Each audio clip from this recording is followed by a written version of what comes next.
بسم اللہ الرحمن الرحیم۔ صحیح مسلم 177۔ رسول اللہ صلی اللہ علیہ وآلہ وسلم نے فرمایا، تم میں سے جو کوئی برائی یا ظلم دیکھے تو اس پر لازم ہے کہ وہ اسے اپنے ہاتھ اپنی قوت سے روکے، اگر اس کی بھی طاقت نہ ہو تو اپنی زبان سے اسے بدلے، اپنے منہ سے اپنے ورڈنگ سے اس چیز کا محاسبہ کرے، اور اگر اس کی بھی طاقت نہ رکھتا ہو تو ایٹ لیسٹ دل میں اسے برا جانے، اور یہ ایمان کا سب سے کمزور حصہ ہے۔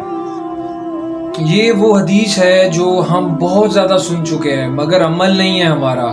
آج جتنی برائیاں بڑھ گئی ہیں ہم اس کو دل میں بھی برا نہیں مان رہے ہیں، بلکہ اگر کوئی اچھائی کر رہا ہے تو ہمارے لیے یہ چیز بہت awkward ہو جاتی ہے۔